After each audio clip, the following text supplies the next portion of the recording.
Allahumma salli ala Muhammed ve ali Muhammed.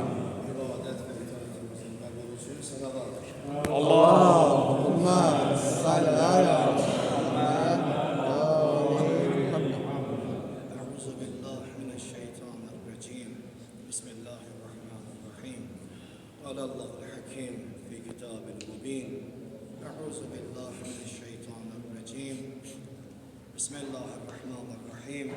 Ve yevme tequmus saatu yeblisul mujrimun. Sadakallahul aliyyul azim.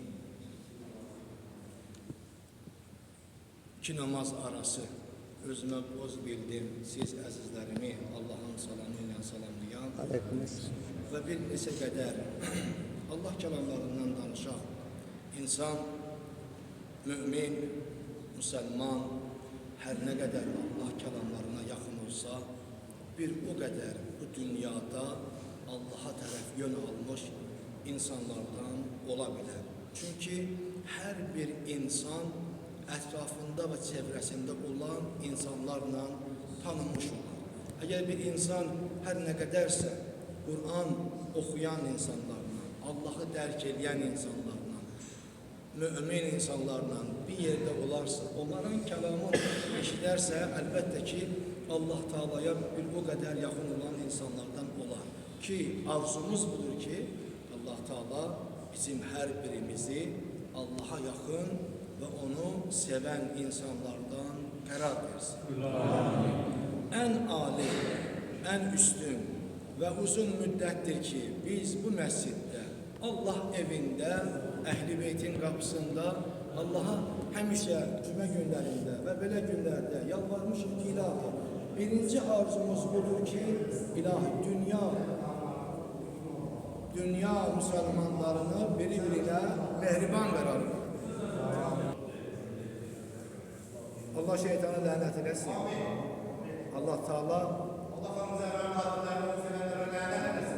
Qardaş, siz məni olursa, bir müsəlman hər yerdə yaşayırsa, özünə müsəlman deyirsə, namaz qılırsa, özünü haqq bilirsə hər zaman, o düz deyil. İnsan namaz qılmalıdır. Müsəlman Allah bəndəsi odur ki, digər müsəlman qardaşı ilə qardaş ola bilsin. Əgər hər bir formada insan namaz qılırsa və hər bir safizi Qur'an olsun, gecə namazda duran olsun və hər zamanda əlindən gələn Allah üçün etdiyini versin, amma onun qəlbində digər bir müsəlman qardaşa kin və küdürət varsa, kinliyindən asılı olmayaraq Allah qarşısında o cavabdehdir. Onun əməlində və etiqadında işgal var. Olmaz, mənim əziz qardaşım.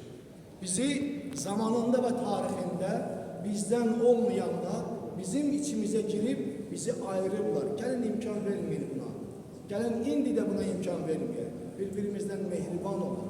Səbirli olaq. Səbrin sayəsindədir. İnnə səbra miftahul fərəc. Məhz səbrin sayəsindədir fərəz qapılarını açmaq.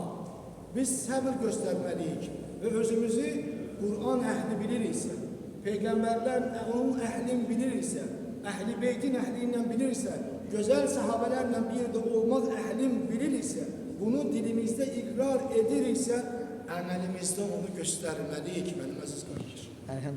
Vallahi bu belədir. Her zaman da belə olur.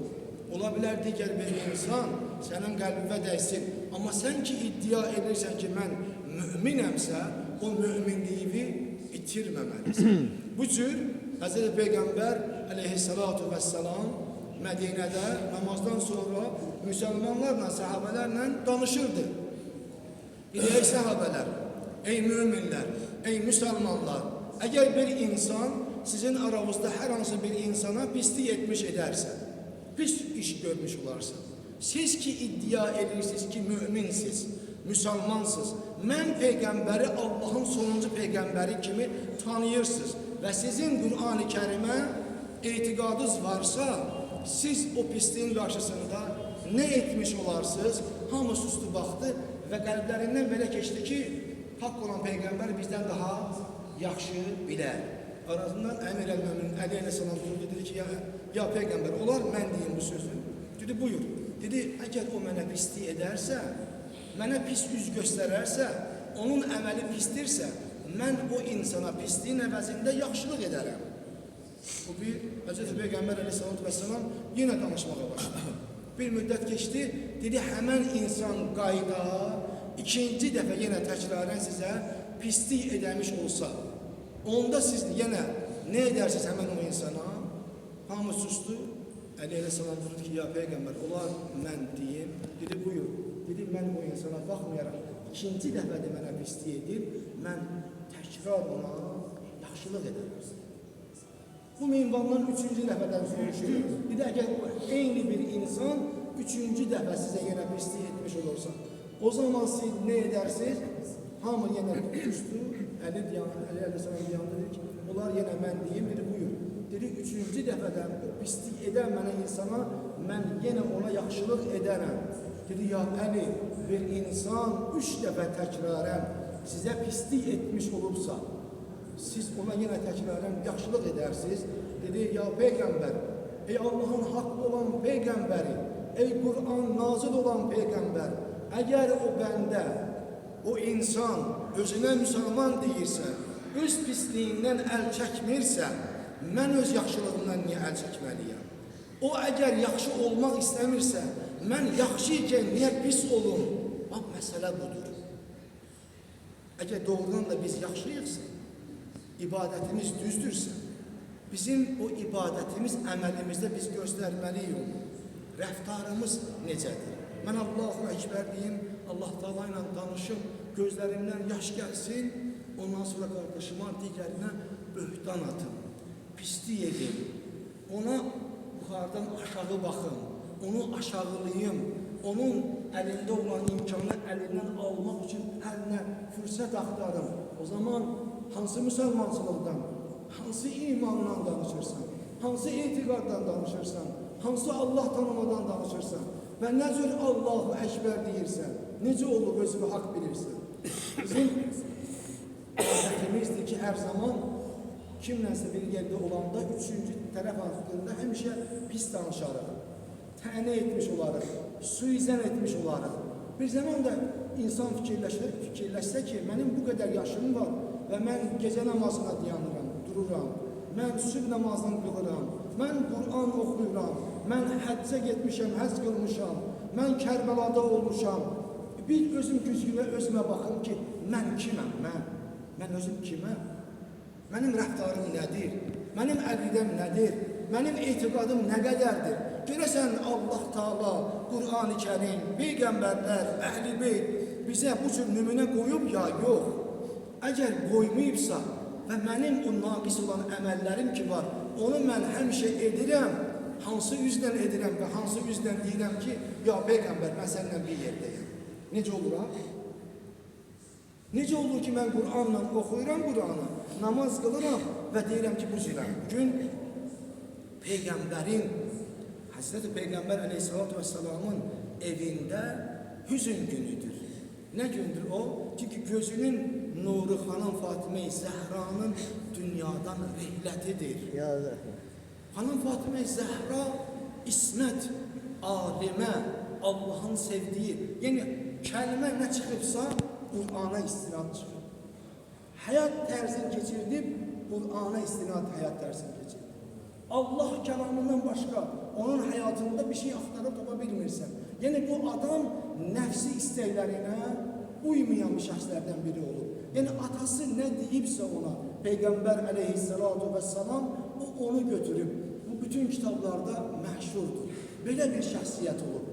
Belə bir gündə, bu kədərli gündə Həzrəti Əmir əl-Müminin o ki uşaqları İmam Həsən, İmam Hüseyin onu çağırdı ki, bəs gəl evə, anamız xəstədir, dünyasını dəyişib, gəlib çatdı.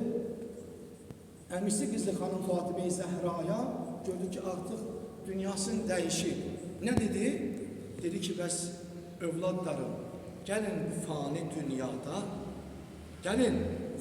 dünyada, anamızla axırıncı dəfə görüşün. Gəlin vidalaşın. Çünki axırıncı dəfədir. Bir də sizin görüşünüz qaldı cənnətə. Orada inşallah görüşərsiniz.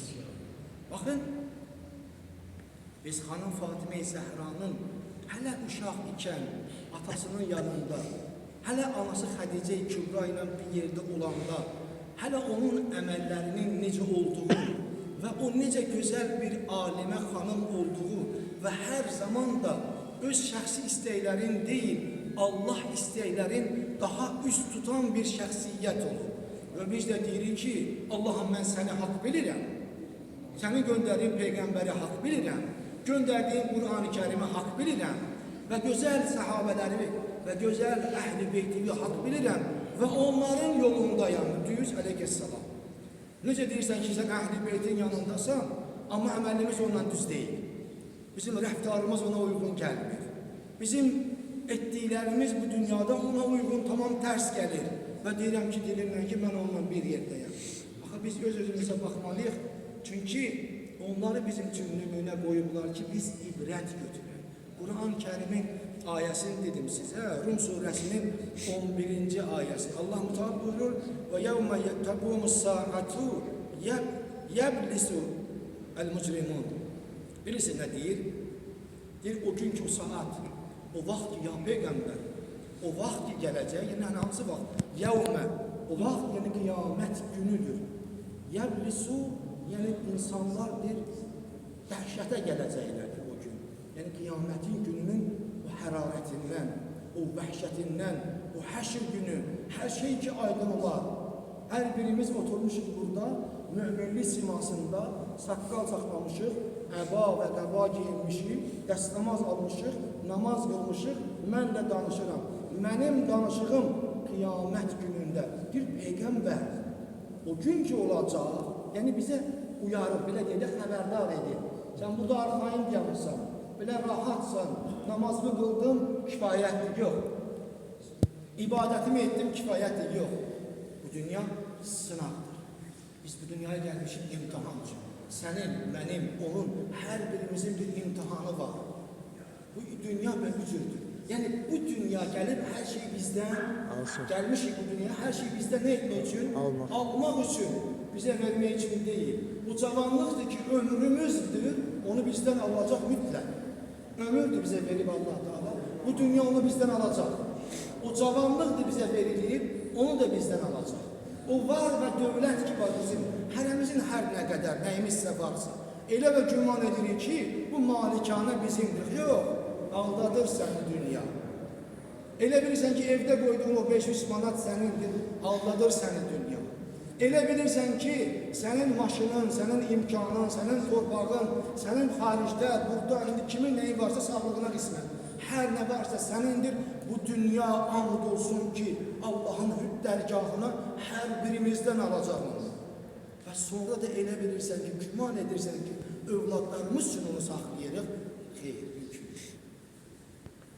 O da mümkün deyil. Ya qismət olar övladlarımıza, ya yox. O ki, elə müminin səhabələrlə bir yerdə qəbristanlığın yanından keçəndə, insanları, yanındakiləri başa salmaq üçün dedi ki, salam olsun sizə ey qəbr əhli. Buradan sizə o dünyaya, yəni bu dünyadan o dünyaya sizə nə var? Salam var. Əgər istəyirsiniz ki, bu dünyada xəbəriniz olsun ki, sizdən sonra bu dünyada nə baş verib, mən Əli sizə aydın edim, mən sizə danışım. O ki, uzun illərdir siz qəbrin altında, öz qəbirlərinizdə, o qaranlıq yuvada yatırsınız, bu dünyadan xəbəriniz ki yoxdur, özünüzdən sonra övladlarınızı qoydunuz, nəvələrinizi qoydunuz, mülkünüzü qoydunuz, imkanınızı qoydunuz, torpaqlarınızı qoydunuz, hər nə qədər ki var ailəmizi, həyat yoldaşınızı qoydunuz, sizə xəbər verim ondan. O ki sizin balalarınız öz malikanınızda, sizin onlar üçün elədiyiniz malikanada yaşayırdı, indi həmən malikanalarda başqaları yaşayır. Sizin övladlarınız yaşamır. O ki övladlarınız üçün var və dövlət qoymuşdunuz, onu hər bir tərəfdən götürüb parçaladılar, dağıttılar deyir. Övladlarımız deyir, digər yetimlərə qoşulub küçədə, yetimlərlə bir yerdə gəzirlər deyir. Ailə qoymuşdunuz, həyat yoldaşları, onların əksəriyyəti neydi? Başqalarına ərə getdi. Evlərimizdə başqaları yaşayır. Malikanalarımız ki, yığmışdır torpaq, imkan, onları da başqaları əldə etdilər. Elələri var ki, sizin övladlarınızdan, sizin onlara qoyduqlarınıza görə indi sizin əleyhinizə danışanlar var. Ona görə siz onlara onu miras qoymuşdunuz. Bizdən deyil bu qədər. Siz xəbər verin. Orada nə var? O qəbir, qaranlıqda, o ölüm məkanında, o vəhşətli yerdə, hələ ki siz o aləmdəsiz, siz o həşr gününə, qiyamət gününə çatmamışsınız. Orada nə var? Onu xəbər verin. Üzünü çevirir sahabələrinə, bir and olsun Allaha, bunu siz bilin. Əgər onlara icazə versəydi Allah Taala ki danışsınlar onlar bu cür deyərdilər. Hər nə qədər ki orada bu dünyada imkan vardı bizim danışmağımıza, imkan vardı istiğfar etməyimizə, imkan vardı ki suizən yox, hüsn-i zənn edək müsəlman qardaşlarımıza. Onlarla bir olaq, bu imkan var idi. Ailəmi yaxşı quram, kiminsə çörəyinə bais olmayan, bu imkan var ikən mən əlimdən verdim. Burada yeganə bir əməl təqvadır. Əgər təqvam olsa, hər hansı bir insanın təqvası olsa, burada odur insanın dadına çatan. Ən əsası insanın dadına çatan nədir? Təqvadır. Əgər onlara imkan verirsə, onlar dilini açsa, danışsa, deyər ki, təqvadır. Təqva ilə bura gəlir. Əgər təqvamız olsa, mən Allah Taala'ya arzu edirəm ki, bizim hər birimizin Allah Taala təqvamızı versin inşallah. Təqva verirsə, nə xoş halımıza. Təqvasız valla qiyamət günündə insanın təqvası olmasa, nə qədər ibadət və itaətdə olsa, onun heç bir xeyri yoxdur. Çünki itaətin təqva və yəqini olmalıdır. İnsan yəqinə çatmalıdır. Mən Rəbbimi tanıdım. Çünki yenə nümunə bizim üçün Qur'an, Peyğəmbər və Əhl-i Beyt, gözəl sahabələr. Onlar bizim üçün nümunədir. Əxlaq nümunəsidir. Təqva nümunəsidir. İnsanlıq nümunəsidir. Bəndəçilik nümunəsidir. Allah Taala bizim heç birimizi o yoldan ayrı salmasın. Amin. Muhammed və Ali Muhammed salavat.